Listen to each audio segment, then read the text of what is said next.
Hello, hello, hello, hello, hello. Wherever you are on this magnificent world called Earth, I hope you're having a glorious day, evening, night, wherever you're located. Welcome to my channel about blended topics. And it's exactly a blended topic here. My title or my theme for the day is to use depth of field, a camera effect in Blender. Now, there are a number of ways to because it's a simulation to simulate depth of field. One way is the compositor. The other way, from what I know, is using the properties panel. I'm gonna stick with the property panels for the day because, hey, if you recently start using Blender, you're not a pro at using nodes yet. Those things require work. I'm learning them. It requires some work to get the idea of it. Now, you may be wondering, what in the world is depth of field? What is it? I have a little bit of photography skills. Depth of field, they're especially used it in the sports world, like basketball, football. This is what depth of field is. If you do not know, the camera focus on the actual athlete, whether they're catching the football, kicking a football, swinging a golf club, shooting the basketball. The camera focus on them. Everything behind them is fuzzy, cloudy. That's what depth of field is. Trying to focus on your singular theme and make everything else look unintelligible. Okay, so let's start. Now, the depth of field, you have to have your camera highlighted. I have to have my camera highlighted. When I have my camera highlighted, following my mouse, you will see the second button from the bottom is called Object Data Properties. Or it looks like a green motion picture camera they use in Hollywood. So click on that. When you click on that, you should see some options called Lens Depth of Field. That's the one we want to click on. But right now I'm going to leave it unchecked. Because before you can use depth of field, it has some prerequisite things that you must enable, but they are within this camera properties. Right down here where it has report, you click on report, open it up, and it's best to click on limits. Now, you may wondering, what in the world are these limits? Because now all of a sudden you see on my theme of Blender, you see a orange looking line and a X-like figure or a cross right there where my mouse is highlighted over. To understand that has to do with something. That's depth of field too, but it's more dealing with the report. Hit the number, or hit the letter N. You should click on View, the View tab, and you will see a tab called View. Click on a tab called View. This is controlling your camera view. Now, your clip start, that controls whatever you see on screen. It has a clip start and a clip end. The clip start, you probably will never touch that because 1/10 is good. That's like when the thing almost right in your face to your nose. The thing that you may worry about is where it say end. Watch what happened when I decrease the end. My object are disappearing, and you see that line has become smaller. The smaller that line get, the more things will disappear. So I'm gonna put it back to like 100. So you see when I put it back to 100, as that number, look at my clip end, as the numbers get larger, more objects would appear. By default, Blender has it on 100, so I'll put it on 100. So that's one thing you need to know. was dealing with this depth of field. It's going to put that, when I come over down here to limits, because when I clicked on limits and viewport, that will help me, control my depth of field when I'm not selecting a certain particular object. Alright, so now within its properties, camera or object data properties, I'm going to click on depth of field. Click. Now, it has something called focus on object. In my case, it's called sphere. So let me go to my outline, look for where sphere at. Now I don't need the N anymore. The properties panel, I don't need that. I can click off that. Let me click on this and see what sphere 1 is. So sphere 1 is right in front of my camera. Look at my camera. I see sphere 1. Now, that is my focus object. But before I do that, I want to put it to its default mode. I don't want to have no depth of field so I can make a comparison. Let's go over here to render image. And I want to have it on slot 1. So it should be on slot 1, render image. Alright, see now you see right here. Everything is sharp as a knife. Crystal clear as if it appeared for normal vision. Now, normal human vision do not have no depth of field. We like looking at depth of field from the photograph, but in the normal eye, human eye, everything is basically sharp. If I can see it, if I don't need no glasses on, the only time it become uncloudy or focused if I'm nearsighted, then everything is fuzzy. But if you have on your glasses to improve your vision, or you have your contact lenses on to improve your vision, everything is clear. Like right here, see all my objects are clear. So I have that on slot 1. And I'm going to be going to different slots. So I'm going to put it on slot 2 now. Okay, it's empty. Let me click off of it. Now I want to go back to depth of field. I want to click on my first sphere. Okay, that's the one right in front of the camera. So let's go to render and see what happened.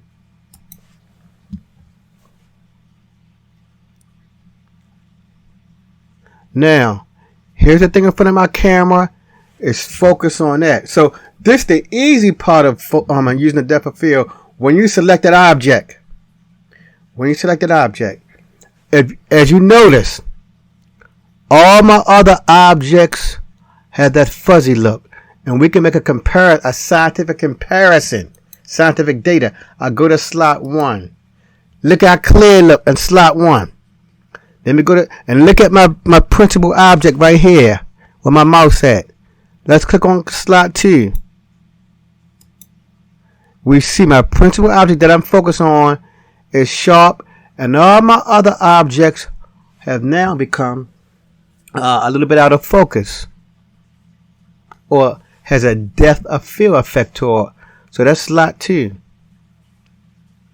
I'm gonna put it on slot 3 now and see what happened. Excuse me. Click off of it. Click back on my camera.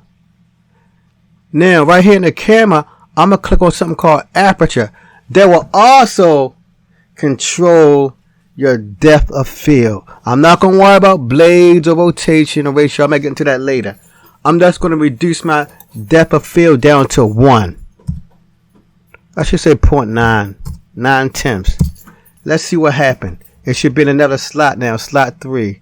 Render image. Okay, wow. You see that? Now, when I reduce that number and that focus field, I'm going to go back to it. You see it becomes more fuzzy, even more. And we see now, but my focus point is real sharp. And that was in slot 3. That's slot 3. Let's look at slot 2. See, it's fuzzy in slot 2.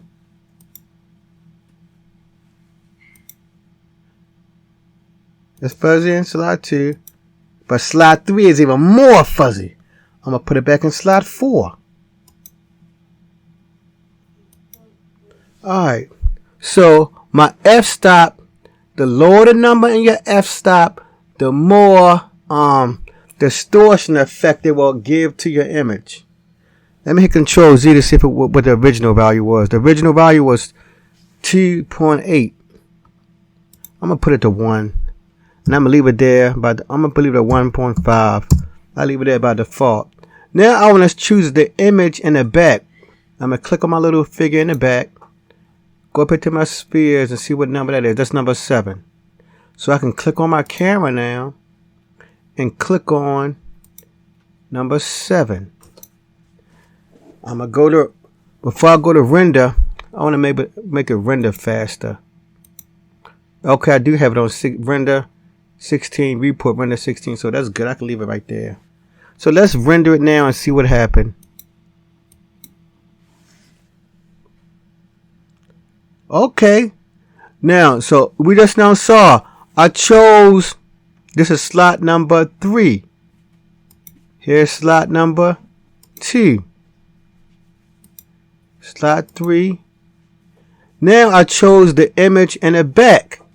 And you see my little bar in the front in the camera. That has a greater level of depth of field. Let me see these malls with my mouse at. I'm gonna put it back on 1. Because it's good to compare it to a 1. Yeah, so everything has a depth of field effect. Because number 1 was like, that's your good test. So when you do this, you should always make a test. No depth of field, and then you start putting depth of field effects on it. So I'm going to put it back to, it was at number 3. Alright. And I'm going to choose one more. And that should do it for this presentation of depth of field. So I got it on slot 4. Wow.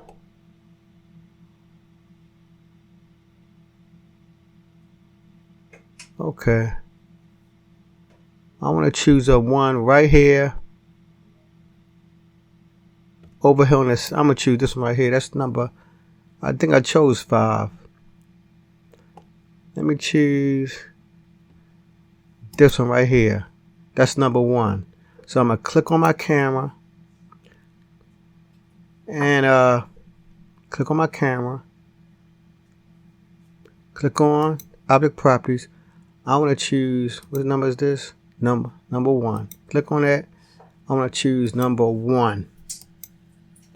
Alright, and you see when every time I choose a sphere, look at that little plus or the little marker, the plus marker, it will jump to that particular object. You see how it's jumping?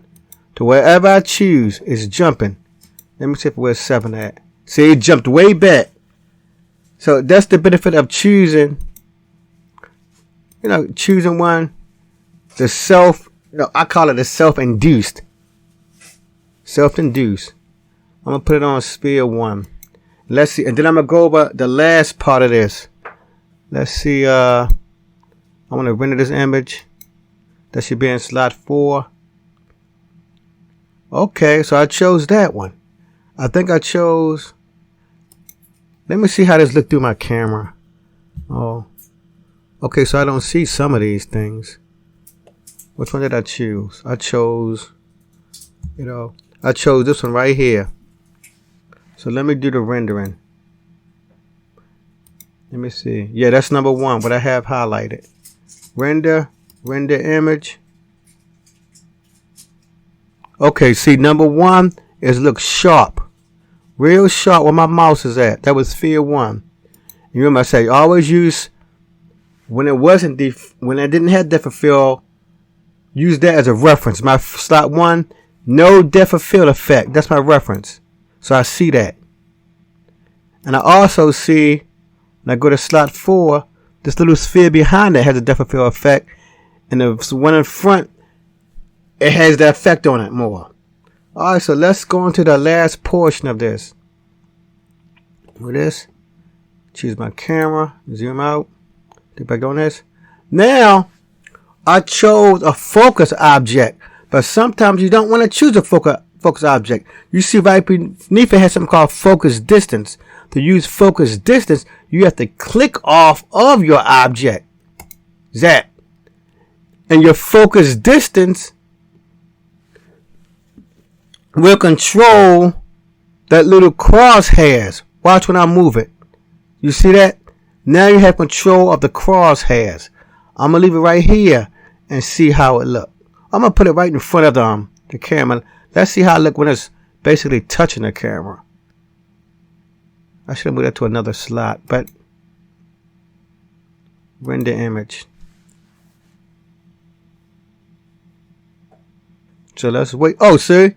When I have the crosshairs right in front of the camera, it threw everything out of focus or added depth of field to everything. So that's something to keep in mind. You either can select a particular object or you can set your own distance. Let me choose number 5. Slide 5. I'm going to go back to focus distance. I'm going to move it right to I'm probably right close to the middle part. I'll move it right here. Right between them all. And render image. Let's see how it look. Okay. The thing that has the most effect or distortion on it is that sphere 1. Let me go to slot 1 and make a comparison. Alright, so most of the others, when I did that, they don't have no distortion effect. Only the image that was closest to the sphere. The blue one has a little distortion effect on it. Let me click on this blue one. Let me zoom into the blue one so you can see it. Here's the blue one. I put it back on 1. So you see that? It has a slight depth of field effect. Let me go back on 5. So it may be affecting everything, but the biggest depth of field effect is on sphere right in front of the camera where my mouse is.